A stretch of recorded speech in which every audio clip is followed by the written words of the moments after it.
Viva la mi gente. It is Radio 103.9, New York's best mix of R&B. Inside the Hackensack Meridian, Health State 17. Celebrating our birth. This is my first time celebrating a birthday with someone. Happy birthday. It's my dog's birthday. It's my dog's birthday. Slide on the... I'm trying to sing to you, boo. Miss Coco Brown is here. How are you? I'm good, girl. I'm good. You know, celebrating my 25th birthday for the 25th time. And you're doing it up at Salsa con Fuego tonight. Yeah, hanging out with my boy Rob Stapleton. You know, we're both Libras, so we're going to turn up a little bit tonight. So explain what is a Libra? Like, you know, I know Taurus. We're stubborn. We're loyal. Yeah. We're great in bed. We're okay with the money, but we're in the entertainment world. Okay. So what about Libras? Libras are indecisive, but once we make up our mind, it's no changing it. Okay. You know, we love hard. We love hard. We love with everything in us. But when we're done with you, we're done. You're dead to us. We've had a mental funeral. You no longer exist to us. So don't let us ever get to that point. Okay, I won't. You know what I'm saying? I know that's with anybody. You know what I'm saying? Libras are great lovers, but we're giving lovers. You know what I'm saying? We're very giving. So do you believe in servicing instead of being serviced? I mean, I have a little bit of white girl in me. And me too. Girl, I'm all about that, Becky. Like, I'm sorry. Hey. I got a little white girl in me. I like the control of it. Yes. You know, the turnout, because they never expect, you to know the things you know because you black or something, but baby. I take pride in what I do. Girl. Like, I'm just like, yes, thank you. I've got a few now, honey. I'm like, baby, go on now. It's over. Let it go. All I got to do is smack my lips, and they like, girl, go on. Go on with that. How do we get to this? I don't know, but this is good. This is good. It's my birthday. I can say what I want to say. Whatever you want to say. So besides Salsa con Fuego, I mean, you are a busy woman. Oh, yeah. You are a comedian, but yet you do play. Is it a serious role on 911? It is. It is. So but they let me bring a little humor, a little touch of humor to it because it lightens up such a serious show. Yeah. But it's a dramatic role. People are really, last season they were like, whoa, Coco Brown doing dramatic. But this isn't my first time at the rodeo when it comes to dramatic roles. I was on People versus OJ, American Crime Story. But I think they're seeing more meat to this one that, it's just not all about comedy and ha-ha, he with me. I've got layers. I've got levels, As you're supposed to level up. Exactly. And for anybody who doesn't know, 911 is on Fox. You got one of the baddest... I would be afraid to be on the set with Miss Angela Bassett. Baby, when I tell you, I still get starstruck. And she's the most nicest, humblest, beautiful spirit. I mean, she's just amazing. I just saw her yesterday, and it was like, hey, girl, and we hugging and talking, and then she walked away, and I'm like, I got to catch myself, like, I'm speaking to Angela Bassett. Because, like, for the longest, her, Viola Davis, and Ruby Dee and Felicia Rashad were on my vision board. And you got to work with all of them? I didn't get to work with Ruby Dee. I've met Felicia Rashad. I met Viola from a distance. You met her. I met her. You met her. And then Angela I've met and hung out with and worked with, Get out. But you're just up there with them now.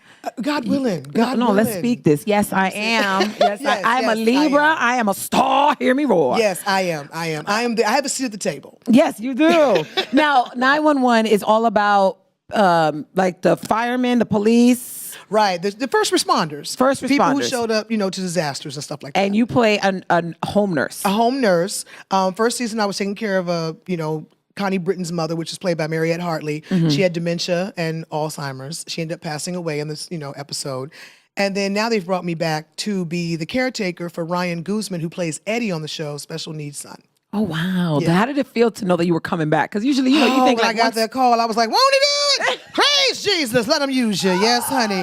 I shouted just a little bit. And then I was like, what kind of storyline am I having? And then I thought, well, maybe I'm just coming back for like one-time shot or something. No, when I got back, it was a full-fledged storyline. I was like, praise the Lord, okay? Is this one of your first, or like you were on Tyler Perry as well? Yeah. Is this like one of your first recurring handling business TV show or no? Well, no, I was a series regular on Tyler Perry, and then I was the pop-up guest star on everybody's show. Two Broke Girls, Don't Trust to Be in Apartment 23, Soul Man. I was popping up on everybody's show. I need some of this. You know what I'm saying? I was popping up on everybody's show. But to have a heavily reoccurring role on a show like 911, which is the #1 show on Fox, might I add, right now, is awesome because the people anticipate. Like last night my phone blew up because that was the first time Carla had come back in season 2. Aww. And to have, Fox actually tweet and people just said, oh my God, we miss Carla. Thank you, Carla. Oh God, Carla's back. Woo-hoo. I'm like, wow, like the fans are awesome. Do you ever sit and cry and be like, yo, I'm still working, I'm still doing it? I'm gonna tell you, I have a couple of moments where I just be like stomping and shouting, like, thank you, Jesus, because this business is so hard, especially for a woman of color, because they tend to pick the 10 they like, and that's the 10 they will work till the wheels fall off. They don't want to let nobody else in. The Tiffany Haddish thing coming in, that's once in a decade. You know, that they really, really let a sister in. Yeah. You know what I'm saying? And it's like, for all of us to be working right now, the Leslie Jones, the Tiffany Haddishes, the Yvette Nicole Browns, the Niecy Nashes, the Gabrielle Unions, for all of us to be working the way we're working right now, it's a blessing because they're realizing, no, you don't have to keep recycling the same 10, boo. It's a whole lot of us out here with some talent.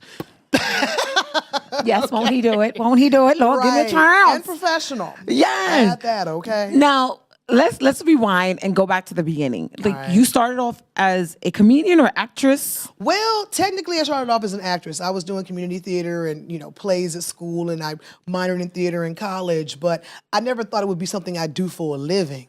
So I kind of started in comedy, professionally. I started in comedy. And, then the acting kind of just came into play over the course of me doing comedy, but I was already trained as an actress. How was the transition of, you said you started off at, not with comedy, but it was acting. Yeah. How was that, like, that beginning? Was it open door, come through, boo? Because I want people to know, like, it's not that easy. Well, the thing is, like I said, I grew up very, traditionally Southern. So my mom put me in community theater. I did plays in school, stuff like that. That was to release my little creative energy because I was always putting on plays with people in, the neighborhood, and we'd put on little, performances or whatever. So my mom saw something, and, she was like, she encouraged me to do theater and stuff like that, which was great.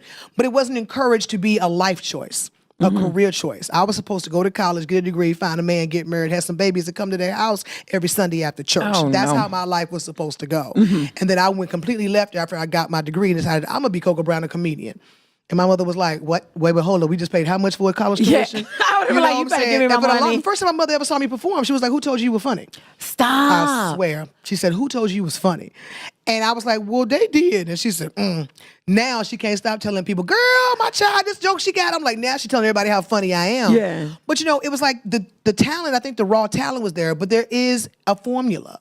There's things that make a joke work. Set up, punchlines, callbacks, segues. See, a lot of people don't know that. No. Because they're just out there bull crapping. They're not taking it seriously. Of social media, they can be a comic. You ask the average Instagram comic, do they know any of the terms I just said? And they probably do not. They have no idea what I'm talking about. So there is a formula to stand up. You know what I'm saying? But you have to have the natural raw talent as well.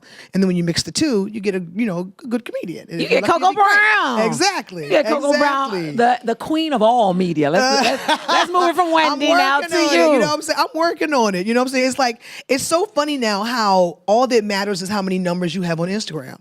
And you can buy those. That's what pisses me off. Yeah, that's what I'm saying. You can buy that, your likes, your follows, your comments. You can buy it all. All. And they don't care. They just see the numbers. They used to say, well, they can tell if you buy them. I don't think they care. No, they don't care. Because they go to your page and it's 4 million. That's all that matters. It could be 3.2 bots. They don't care as long as you have 4 million. But my thing is this. I always say the cream rises to the top. You know what I'm saying? And I think that I tell comics all the time that, the veterans who get upset about the whole social media comic thing or whatever, I said, baby, don't you realize the advantage we have is that we have tenure and we have experience? Now, if we take what they're doing and we do it with what we know, who you think gonna rise to the top? Who you think gonna have longevity? Who you think gonna keep selling out clubs, not just once? I said, so stop being mad, honey, and use what they taught us, baby. They gave us a jewel. Yes, they did. You know what I'm saying? Yep, and you guys can check it out tonight, Salsa con Fuego. Yes. Now, you are also a wigologist with the... Oh, yes, honey. I love my wigs, honey. I'm just getting into the world. Really? As you see, I just got the wrap on right now. I love it, girl. I did my first... not lace wig, but it was a sewing. So is that really a wig? Yeah, it's just a weave. Okay, I had a weave. That was my first one. But now I want to get into the wig line. But yours is, let me get it right. Wings of Love. Wigs of Love. Yes, and it provides custom-made wigs for women who are battling cancer and lupus, who've lost their hair due to chemo radiation. It started out as a passion project because I lost a girlfriend to cancer. She had lost all her hair. I was doing For Better or Worse, and I wore a different wig every episode. And when the show was over, they gave me all the wigs, so I sent her a gang of wigs. Unfortunately, she lost her battle, but the wigs got passed on to other women. And I said, wait a minute, there's so many women out here that, because as black women, our hair is our everything. I mean, seriously, whether it's nappy and a crown of glory or if it's down our back and blonde and bleached. Purple, pink. Exactly. As a black woman, our hair is a statement. It means it's a part of who we are. So I said, well, why don't I give these wigs and gift these wigs to these women? And then as it began, kind of a passion project, it became a nonprofit. And then I partnered with some great people like Kim Kimball and Elgin Charles and Linda Diane Luxury Hair. I have a wig line coming out called the Phoenix Collection. Okay. Where we're going to do custom-made units and wigs for women. And for every one that we sell, we're going to donate one to a woman that's lost her hair due to chemo radiation. So that's the whole thing. Yes. Won't he do it? Won't he use you as a vessel? Yes, honey. Let him use me. So how can anybody be participant of the Wigs of Love? They can go to my website, CocoBrown4life.com. That's COCOA. Please don't forget that A, honey, because you get a porn star. COCOA Brown, 4life.com, and you'll see the little tab that says Wigs of Love. All right, me had to check her out. 911. What day again? Monday nights at 9 p.m. on Fox. Yes, Fox, the network that we like, not the news network. That's not for us, all right? It really ain't. I hate the news network. I be watching them. They so left. Yeah, it's like, it's hard to separate. When you tell people I like Fox, they're like, no, you don't. I was like, I like the local network, when they got a TV show. It's so crazy how the Fox News network is so sketchy. Yeah. With their skew on things, but yet there's so many black shows on the Fox TV network. Can you help me understand that? Maybe that's their way of making it up to us, being that half the crap on Fox News make me go, hey. Yeah, like, I don't know if I want that. Yeah, like. I think Fox News watches CNN and HLN and all them and tries to see what they say and then make sure they say the complete and total opposite. I think that's what they do. Sure enough, but we on the good one. Fox TV. Yes. Check her out. Salsa con Fuego tonight, mi gente Coco Brown. Thank you so much for coming through. Thank you for having me, mommy. Que Dios me lo bendiga hoy, mañana y siempre, which means may God bless you today, tomorrow, forever. Deuces. Sí.